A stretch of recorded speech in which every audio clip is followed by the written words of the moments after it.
Thank you very much. Good afternoon to you all. Very warm welcome to join us for this panel after the short lunch break. Very happy to see so many interested people here about the Latin American Caribbean region. So my name is Liina Areng. I'm from the EU CyberNet project that focuses on cyber capacity building, not only in the Latin American region, but globally.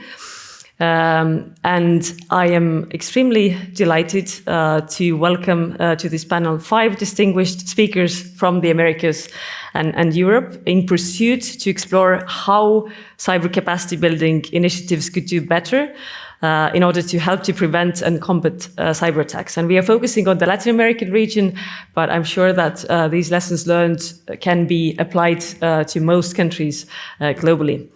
And I also have a self-serving element related to this panel because we would like to also collect inputs for the operation and program of work of the Latin American and Caribbean Cyber Competence Center, which our project, EU CyberNet, established a year ago in Santo Domingo in Dominican Republic. And so our first year of operation was focused on cyber crisis management and cybersecurity exercises. And we were also very happy to support Costa Rica in drafting their first nationwide cyber risk assessment, which literally was finalized a day before the massive cyber crisis erupted. So invited here Costa Rica to set the scene to our discussion, to share experiences from last year, being at the forefront of the massive ransomware campaign. But we also have speakers from Brazil and from the Dominican Republic to contribute to this discussion. And we will not only focus on the reality and threat landscape in the Americas, but mostly on the key measures and solutions that cooperation and capacity building can do to help in combating cyber attacks. So we also have speakers from the US and from the Czech Republic to contribute with their views to the cyber capacity building debate.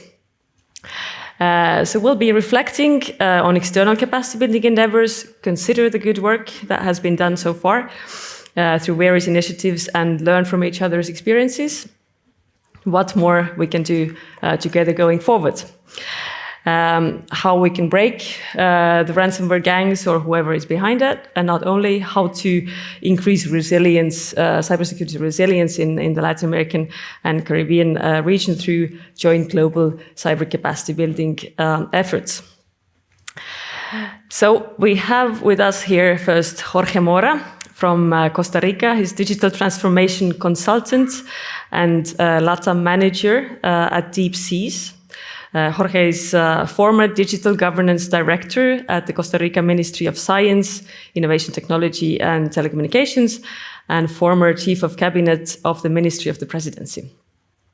So Jorge, you have pretty unique experiences to share, leading and also observing the Costa Rica's response to the national cybersecurity crisis last spring. So can you give us a brief glimpse of what exactly happened? What was the government's response? Was that sufficient? And what are the key lessons learned from the attacks of such magnitude? Please. Okay, thank you, Liina. Thank you, everyone, to be here. To me, it's an honor to share this panel with Liina, with Eduardo, Cesar, Ian, and Tomáš. And thanks to the NATO Cooperative Cyber Defense Center of Excellence for coordinating this international event. About the Costa Rica national attack in April 2022, maybe we can start to thinking about if you are in the project with the end date, thinking in 4 years as a government. And one month before the project ends, later of the difficult situations like COVID with the pandemic, a transition with new tax laws in the country, you go to the finish in the end of this road and the end of this project. And only 3 weeks before this project ends, you wake up with all your systems, all your information encrypted. Just in the few weeks to the national change for the new government. That's what's happening in Costa Rica the last year. So Costa Rica is a little country, similar in area as Estonia. We had 51,000 square kilometers. Our population is around 5 million of people. Our country abolished the army in 1988. So all this budget was allocated to the education. We invest around the 8% of the people in education. But maybe this decision, which makes our defense less to the other countries, because we don't have army. Only a prevent police, but not army. Costa Rica is a biodiversity country to protect the nature with the stable democratic governments, with the blue zones to life retirement, and we are the pura vida country. We never imagine we having a national cyber attack because we are pura vida with all the countries. On April 18, after the paid time off of the Easter week, we started with the finance ministry encrypted. In this week, the government must to pay to the retirement people. Only 3 days after all the system was encrypted. The government have to pay all the public sector. All the systems, the invoice systems of the country, the private sector, was down. The government can't recollect taxes. All the systems for the export and the import in the airports and the ports was down too. And we start with a GANs requirement from $10 million to decrypt the information.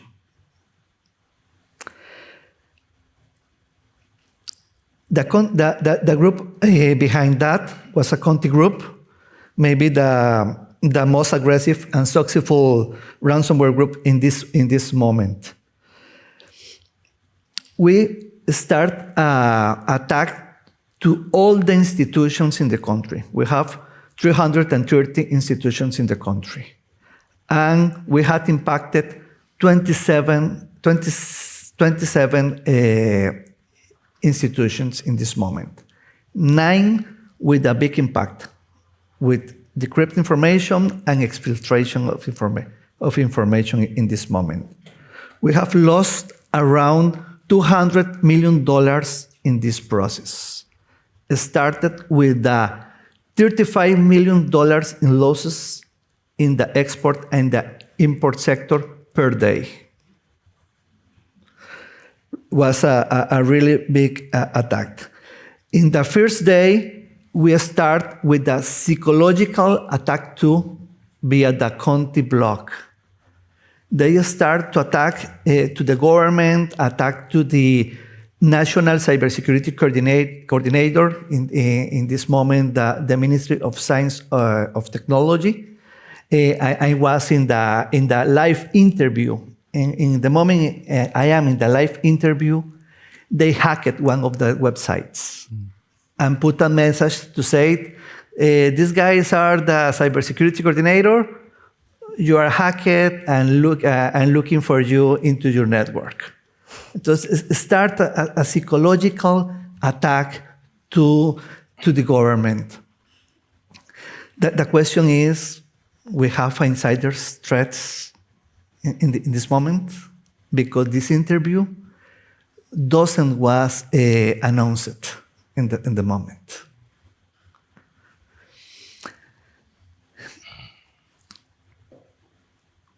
What challenges will live? Well, Costa Rica is a small country. We have a digital divide. Our IT teams doesn't have a cybersecurity teams in the public institutions. We don't have now, in this moment, and in the past, we don't have it too, the national SOC to give us a visibility to the essential infrastructure. We had a small CECIR group, only 5 people to cover 330 institutions.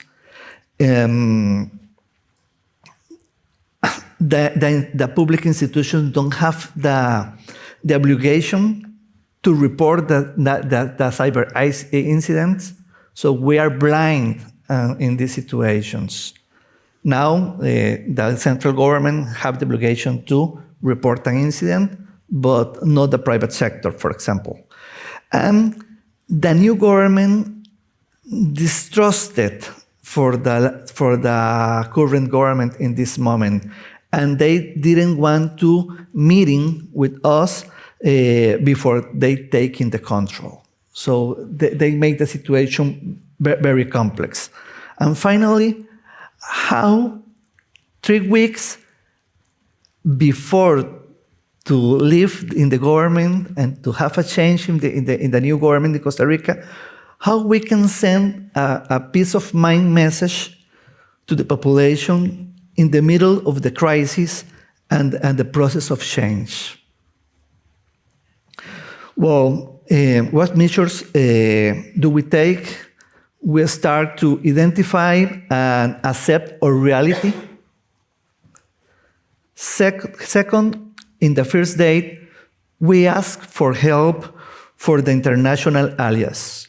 For example, we use international agreements and memorandum of understanding with other countries, and we look the support from the United States, we look the support from Israel, and we look for the support from the government of Spain.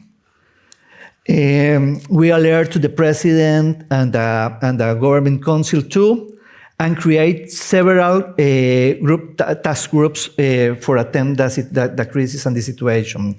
The political and high-level group, the technical group, a communication group to send the right message in the middle of the crisis, the intelligence group, and groups by different sectors. In the private sectors, supporting by the chambers, with the different chambers of the country. We use a network of people. We create 3 years ago of the incident. We start to create the cybersecurity public network with people that works in the institutions, and maybe they don't have the knowledge, but they are of our contact point if we need to support or we need to request something or we need to send a message. In these 3 years, we gain their confidence, and we have a lot fluency communication in middle of the crisis, and that helped us a lot to contend the national cyber attack. We request support for the private sector too, using a memorandum of understanding too. We signed it in the past, and the private sector collaborate with tools, with technical support, and the private sector collaborate with all other public institutions one-to-one.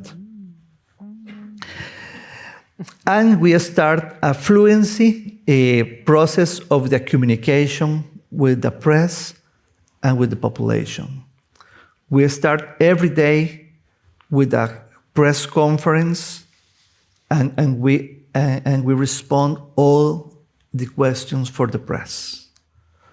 We try to be very, very, very transparent, to try to have the control of the situation before the change of the government, and to send the right message to we have the control, that we are working to contain the attack, and to report which institutions we detect was affected, but didn't encrypt it and didn't having information infiltration.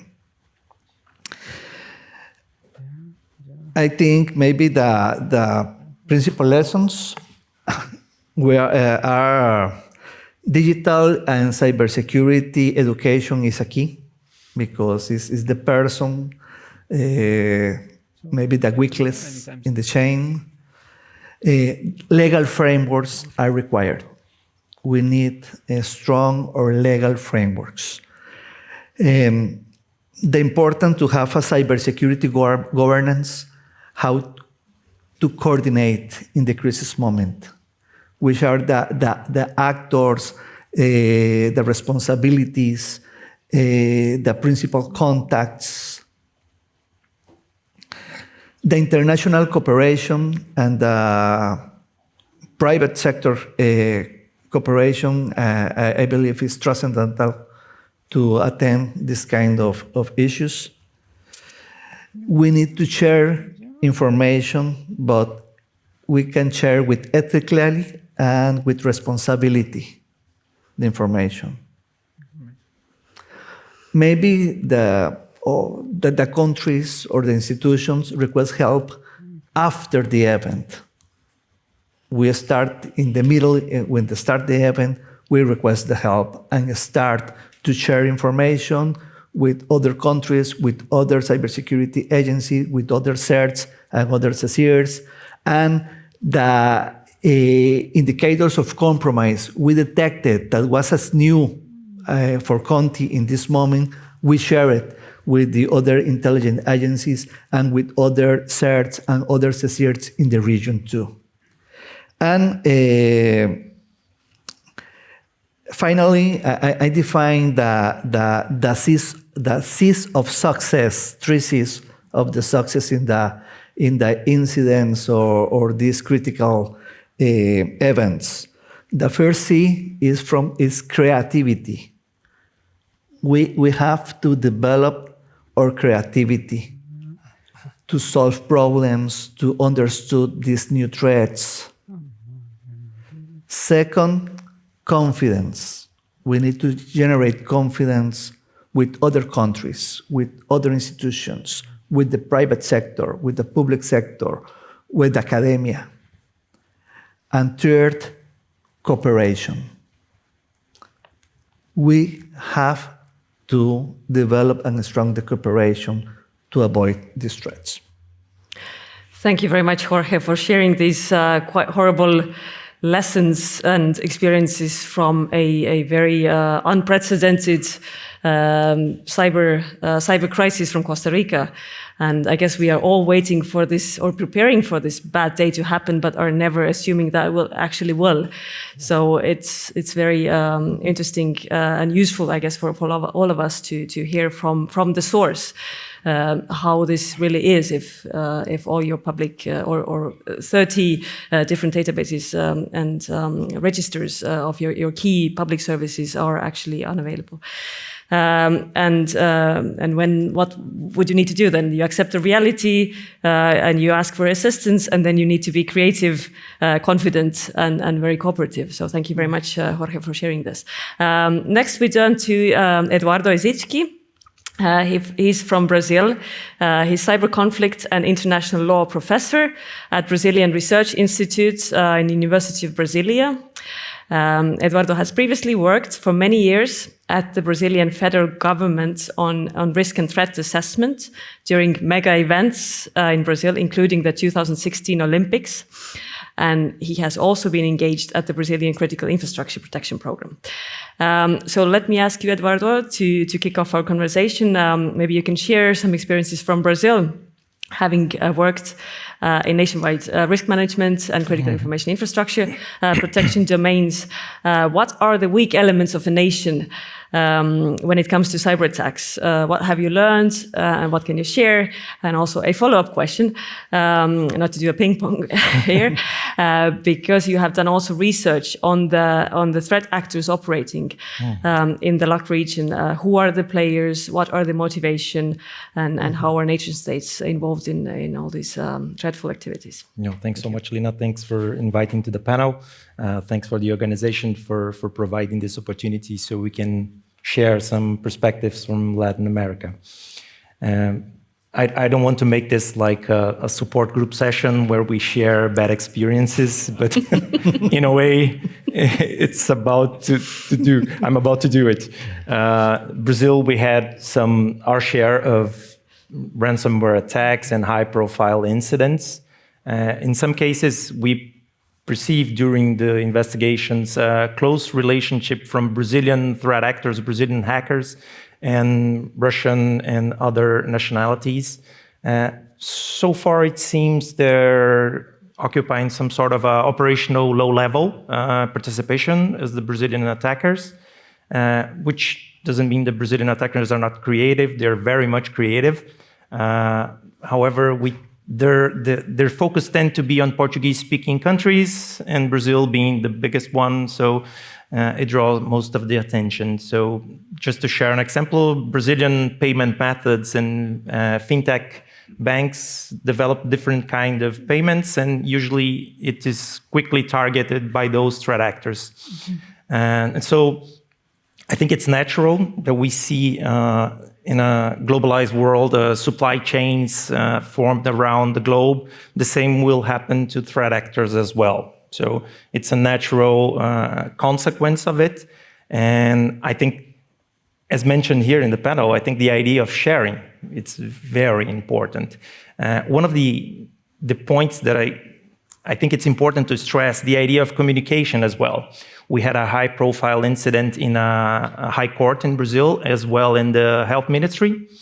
And in both cases, authorities tried to give some sort of response, like a quick response, which is understandable. You want to make your population aware of what's happening, perhaps even to make some sort of a assessment on the severity of the attack itself.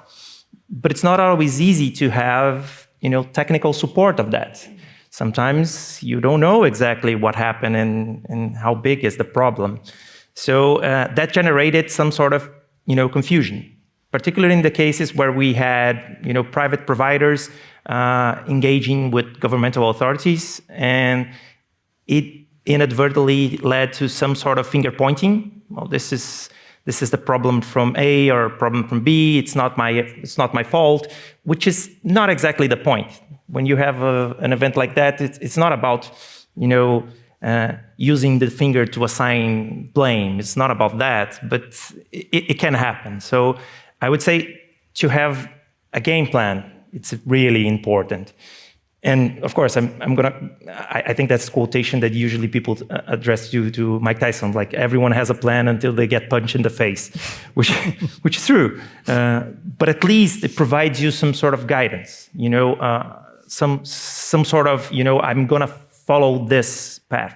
And experiences as drastic as Costa Rica experimented, they're valuable in that sense. They're dreadful. However, we can all take a page from that. So I think that's as a starting point, it would be something that I think I can share from my Brazilian perspective.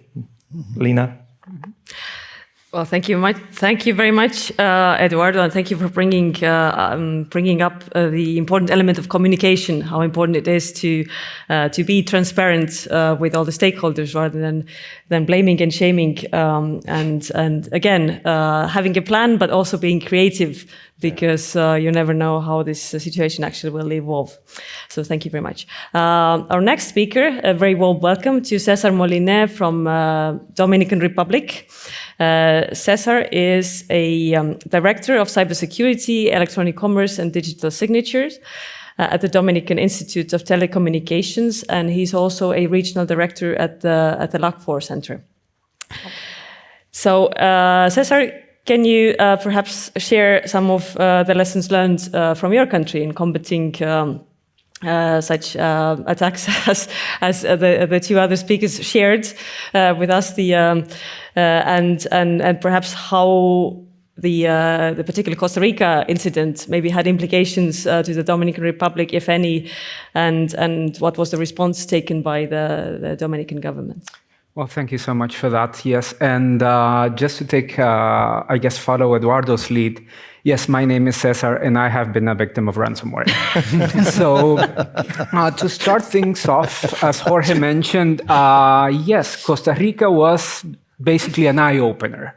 It was a game changer for the region because for the first time, probably in a very long time, the Latin American Caribbean region was on the map of cybersecurity, but alas, not for the right reasons. And even though that the region does boast some of the higher connectivity levels, in the developing world, cyber incidents are mostly, or I guess cybersecurity is handled mostly as in a more reactive manner after an incident than a proactive manner. And this, obviously, when you mentioned the Costa Rica incident or the Costa Rica crisis, you have to understand that almost immediately after what Jorge was describing, we started seeing very aggressive Conti-related activity, malware activity in the Dominican Republic. And obviously this caught the attention of the National Cybersecurity Center, where we started seeing a lot of not only information collection, malware deployed not only in government, but also in private sector. So this obviously raised a lot of alarms. And you may ask, what did we do to avert a major crisis like what happened in Costa Rica? Well, in my country, there is an expression which in English doesn't sound very good, but I will say it anyway, which is no one learns from another's mistake. O nadie aprende en cabeza ajena. There's a Spanish quote for the day. And basically, I think that in cyber, this is actually the exception of the rule, because I will name you basically 3 small lessons in which capacity building did affect our response to this ransomware, to this major ransomware incident, and how we were able to avert a major crisis. First, I do have to mention that previous to this incident, there were quite a lot of capacity building activities and community building activities between Dominican Republic CSIRT and Costa Rica CSIRT. So most of these activities, if not all, were quite a lot fostered by the Cybernet project and many other capacity building programs. So this obviously has led to as Jorge was mentioning, a level of trust, a level of confidence in which you can get, Jorge on the phone and, hey, can you tell me what's going on? What are you seeing? What can you share with me? Mm-hmm. Second of all, our response to this crisis obviously came not only from having a more clear idea on visibility, on threat analysis, and on incident response. This, obviously, this was done, again, because of many cyber capacity building activities that the National CSIRT, or many possibilities of training that the CSIRT had received that allowed them to grow their capacities and to grow their knowledge base in order to face this type of activity. And last but not least, I can't forget what my 2 previous speakers have mentioned, international cooperation. So when we started seeing all of this malicious activity in our networks, we had a lot of support, both from public sector, such as the US, and from private sector companies that even lend us technical tools that we were able to deploy in our networks, that allowed us to secure a large percentage of government assets that had been infected and had not been adequately protected. So thank you for that. And last but not least, I do have, I guess, my main takeaway for the day. Yes, capacity building is one of the major issues that we have to tackle, or that we have to face and we have to support in order to, move forward countering this malware, this ransomware threat. And this is why, initiatives such as the Counter-Ransomware Initiative that the US is leading and of which Dominican Republic is a very proud part, I think are really important because it creates this, I guess, multi-stakeholder platform where we can share these experiences, where we can, come to the table and come with common solutions that can help the cyber resilience of all countries. So that's all for me. Thank you very much, Cesar, for pointing on some very important aspects of international collaboration, cross-regional and also wider, and also sharing some very concrete benefits from capacity building projects. So next speaker is Ian Brown from United States Foreign Service, currently serving as Senior Advisor for Cyber Policy in the Bureau of Cyberspace and Digital Policy. Ian has also extensive experiences serving as a diplomat in Latin America, including in Brazil. So Ian, as you heard, when there's a crisis, then and a country wants to get something done quickly, then usually US is the first country they will turn to. Why is that? My goodness, I was expecting a softer entry into the conversation, Lina, but thank you very much. And thank you to my fellow panelists and their excellent remarks. You may notice I'm awkwardly up here with paper and pen, scribbling down many of the things they're saying. Jorge, I love your 3 C's, because this message of collaboration, of public-private partnership is key to our efforts globally as partners around the world in addressing cybersecurity issues and cyber issues. As we say, cybersecurity is a team sport, and it takes partners across government, takes partners across industry, academia, civil society, and it's reflected here on the panel. So thank you again for the opportunity to join. Lina, you mentioned the new bureau. So the bureau I'm with at the State Department, which is our Cyberspace and Digital Policy Bureau, brand new bureau, newest bureau at the Department of State. It's a pillar of Secretary Blinken's efforts to modernize U.S. diplomacy and U.S. foreign policy. And in founding the bureau, it was a clear signal that cybersecurity is a priority for our modern diplomatic agenda. And so we're excited to see it grow and continue to work on these issues. Obviously, the ransomware issues, the cybercrime stories that we've heard today are foundational to the efforts that we are all collectively working on and convening at a critical moment to be discussing these. You talk about cybersecurity capacity building and capacity building to help partners build resilience. So we see capacity building and prioritize it in 2 main avenues within the United States, within the State Department. The first priority for our capacity building partnerships is to promote and advance the framework for responsible state behavior in cyberspace. And for those not familiar with it, I don't have near enough time on this rapidly clicking stopwatch in front of us to go into that. But essentially, it's defining what good behavior looks like in cyberspace. What are the rules of the road? And once you define what good behavior looks like, then you define what bad behavior looks like. And looking at what bad behavior looks like, you look at states who have sponsored that bad behavior in cyberspace, and you discuss what does it mean to deter bad behavior in the future, and what do consequences look like.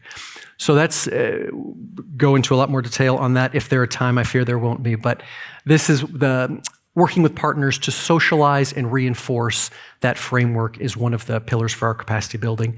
And the other has been talked about by panelists.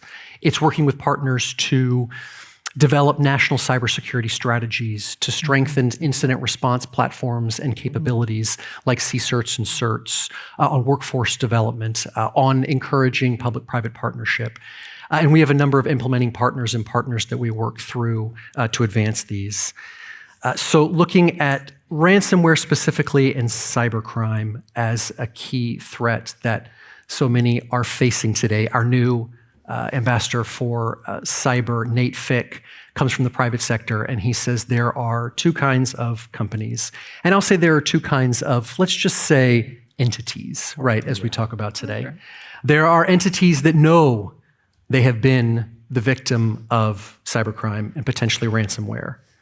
And there are entities that don't know, but have been and haven't admitted that they have been victims of ransomware or cybercrime. It is a threat we all face. It is a threat that could impact us all. In looking at ransomware as an issue, of course, the United States also stands up in our group to say, I too have been a victim of ransomware. And we have spoken with partners recently on the Colonial Pipeline ransomware incident in May of 2021. So later that year, as Cesar mentioned, the United States launched the Counter-Ransomware Initiative and launched this in October of 2021 with a collection of partners. That group has expanded to 36 members, or 36 at our summit last fall. And the goal is to combat ransomware through enhanced international cooperation, as we talked about, to improve resilience, to disrupt ransomware actors, and that's primarily through coordination across law enforcement and law enforcement entities, as well as sharing threat information, countering illicit finance, engaging in and enhancing public-private partnership, coming back to that, and of course, strengthening diplomatic engagement and capacity building. I'll name two quick CRI, as we say, let's say wins, areas that the partners under CRI are discussing now, discussing establishing an international counter-ransomware task force led by Australia, and creating a fusion cell at the Regional Cyber Defense Center led by neighboring Lithuania. There are other initiatives underway among CRI partners, delivering an investigator's toolkit, instituting active and enduring public sector engagements, joint advisories. The list goes on, and happy to share that with folks that are interested. And then in addition to that international multilateral cooperation, there is, of course, our partnership bilaterally with the partners here on the stage, and I'm sure out there among our crowd today. And I could go into our joint efforts with Costa Rica, for example, in the wake of their incident, our efforts with Brazil on law enforcement cooperation, having served there and was fortunate to be there when Brazil started its accession to the Budapest Convention. But I will not take up too much more time and look forward to any questions. Thank you. Thank you very much, Ian, for this very broad and comprehensive overview of what the US is doing in order to make our world safer. And finally, let's hear from Europe again. Tomáš Minárik is from Czech Republic, which is one of the leading cyber powers in Europe. Tomáš is the Deputy Director of the Department of International Cooperation at the National Cyber Information Security Agency, NÚKIB. He has previously worked as a researcher in the NATO CCD COE, focusing on the legal aspects of cyberspace operations and cyber defense exercises. So Tomáš, welcome to this I2 Victims of Ransomware panel. Can you offer some perspectives from the Czech Republic on the counter-ransomware debates? What policies, practices, tools could or should countries, organizations adopt in order to combat such attacks, and what would be your suggestions on how to do cyber capacity building better? Thank you very much for the invitation and for the very kind introduction. I'll be speaking from the perspective of a cyber security agency. We focus on the protection of critical infrastructure and government systems. And of course, we also have some hands-on experience, lesson learned the hard way, although and nothing comparable to our Costa Rican colleagues. Our healthcare sector was targeted by ransomware in the spring of 2020, just as the COVID-19 pandemic was beginning to unfold. unfold. Several hospitals had to postpone surgeries, could not test for COVID. My colleagues from the government CERT went there to help them recover from the incidents, along with the law enforcement authorities. And in these high-profile cases, it's very important to have a coordination mechanism between law enforcement, cybersecurity agencies, intelligence services, and also the Ministry of Foreign Affairs. And the government took the problem seriously. The agency focused on the healthcare sector in the subsequent years. So we expanded the scope of our regulation to cover even smaller hospitals. We introduced reporting obligations and some elementary cybersecurity rules for them. We did cybersecurity audits in the major regional hospitals, and we prepared a tabletop exercise called, health check. We came up with a technical recommendation, but of course there are other recommendations from a lot of countries, including a very good document by the US CISA with the usual list, having good backup, introducing network segmentation, having a user accounts policy, incident recovery plan, a business continuity plan. There was a recommendation not to pay the ransom because it's not a sound financial decision. Some countries even went so far as to call it the funding of criminal activities. So that could also be a way to regulate this nationally.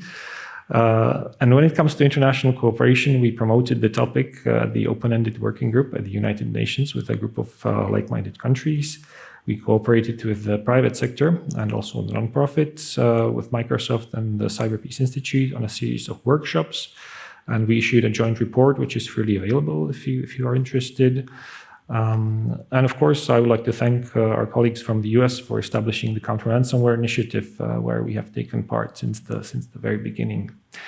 And when it comes to the EU approach, our department is active in negotiating new EU legislative proposals to increase cyber resilience. So, for instance, right now we are in the middle of implementing the NIS2 directive, which is supposed to increase the number of regulated entities and set some minimum standards. Also for those new entities. There's also a new piece of legislation called the Cyber Resilience Act, which is supposed to regulate all the internet-connected devices that are to be imported into the EU or made in the EU. Certifications, cybersecurity certifications, are also one path that the EU is trying to follow. This has been delayed a bit, but overall, I think this could also lead to an improvement in cybersecurity. At the EU level, there is also the Cyber Crisis Liaison Organization Network, which deals with cross-border incidents within the EU. The CERT network, there is a EU-wide or EU cybersecurity agency, ENISA, that provided a very good overview report last year. And of course, we are also active in the EU Cybernet project, which Lina is heading. We have been also supporting this since the very beginning.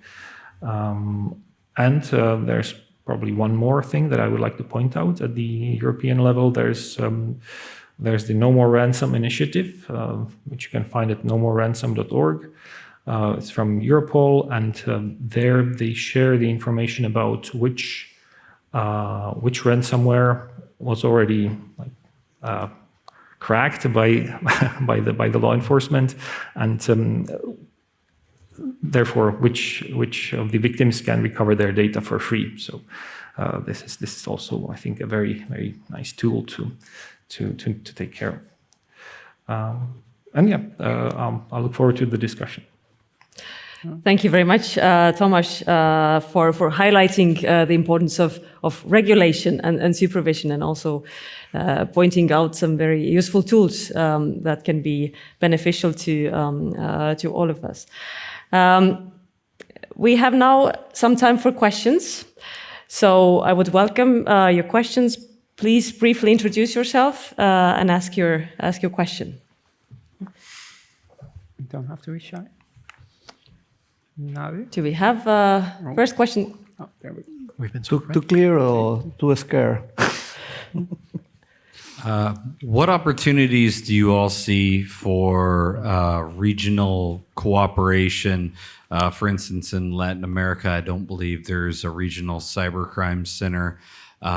So what kind of opportunities do you see from your experience for the Dominican to help some of the other Caribbean nations, and likewise our colleagues from Brazil, maybe to help others in South America? Okay. Thank you very much. Maybe we'll take another question, and then we'll turn to the panel. I saw some. Yep.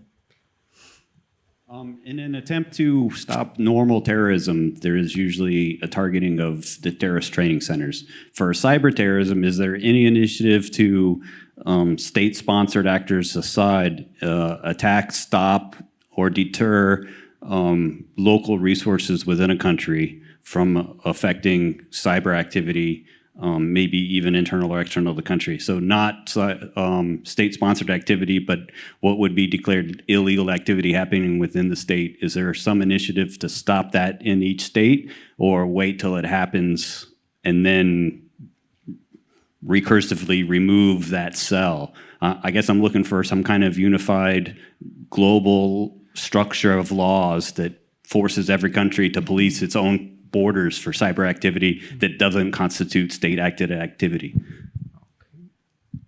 Thank you very much. And we'll take a third question from the front here. Yeah, good day. Yevgen Deus, ST Energia. Thank you again for the amazing introduction. I have two quick questions. The first one directly to Jorge. Would it be something that you would do differently if you would be occurring the similar situation? Like, what's your takeaways from how it's happened? And the second question, the overall in general.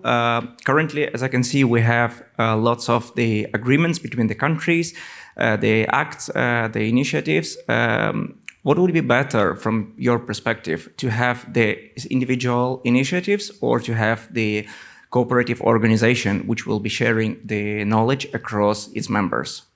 Thank you.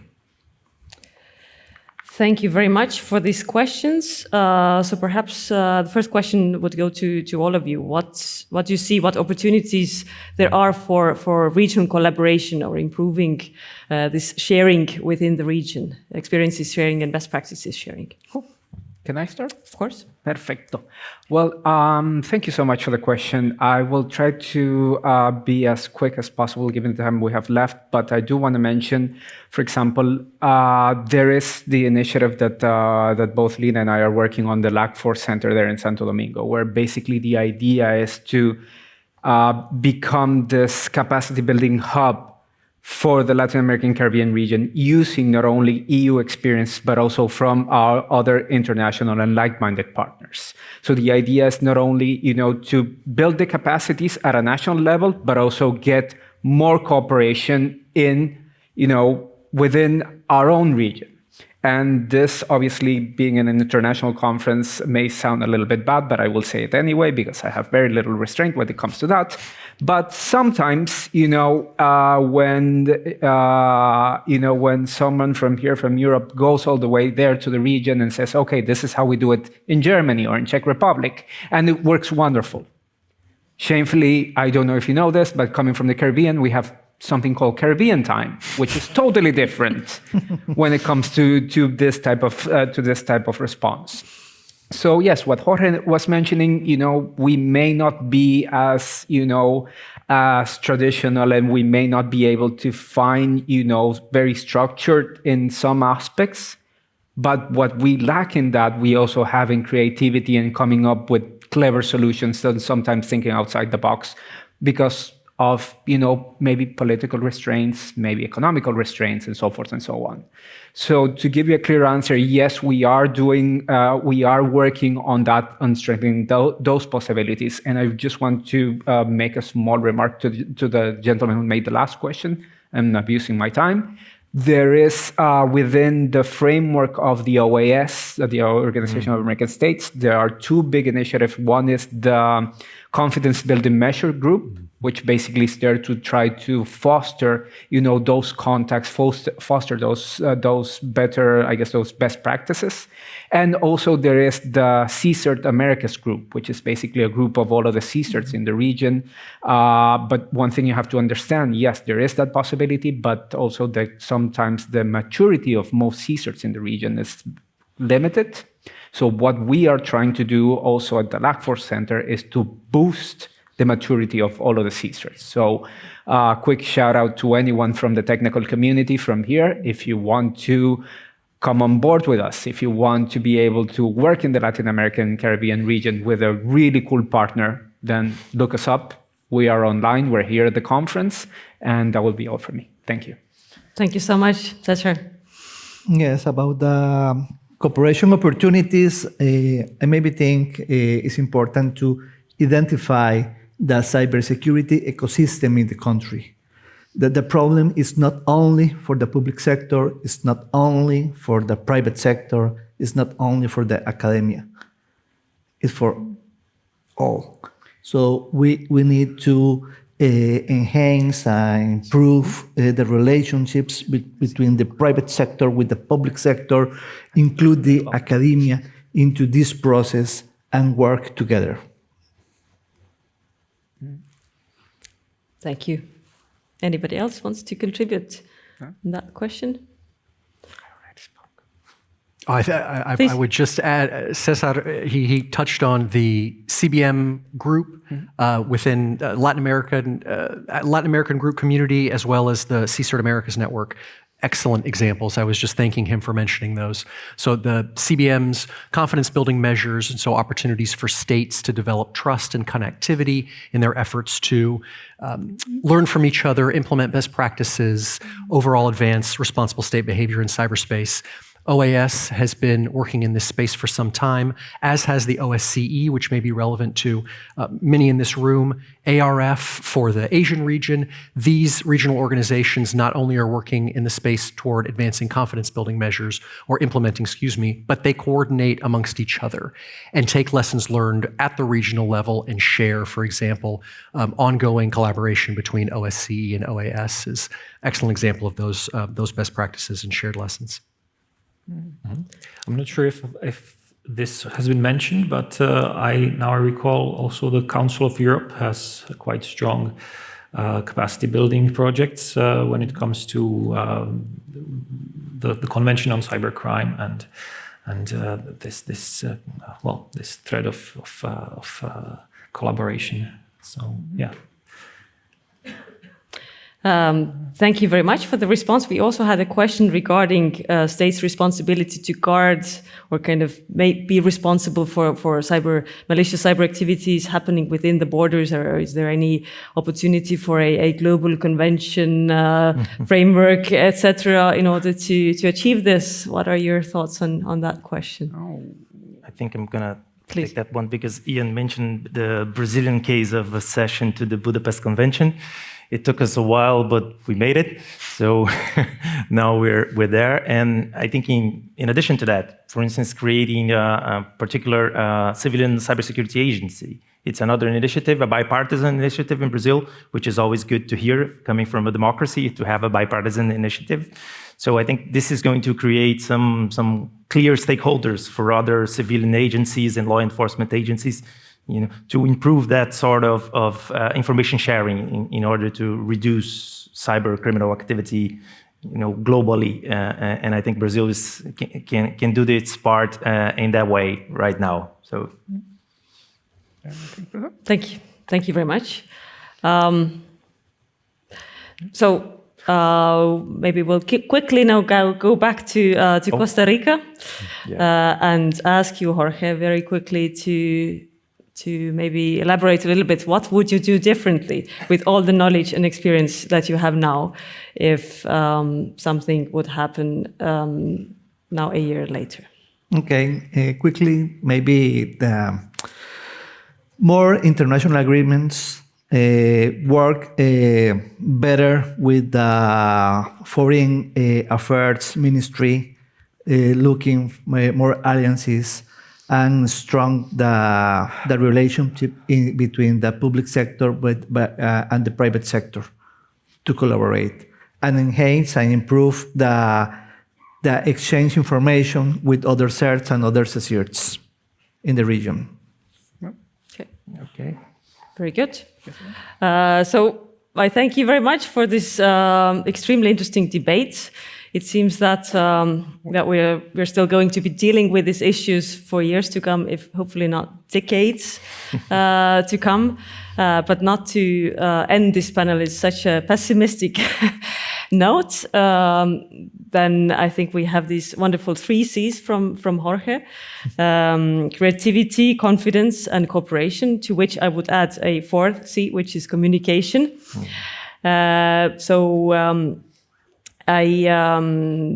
I think we have good hopes for improved international collaboration, because we all have experiences, as we know, from ransomware or other dreadful cyber incidents, and we are, I guess, more encouraged and also prone to share our experiences, because we are stronger. We are together stronger, and will benefit all from that. And with that, I would like to thank all of you, you brilliant panelists, and I would like to thank the audience for your time, for your questions, for your openness to hearing and sharing. So thank you very much also to the NATO CCD COE for hosting this panel. Thank you. Thank you. Thank you, Lena, and thank you to the panel for this very honest and frank discussion on the lessons learned. So, on behalf of the center, thank you so much. And please, my hands are full, but please give the panelists a round of applause. Thank you. Thank you very much. Thank you.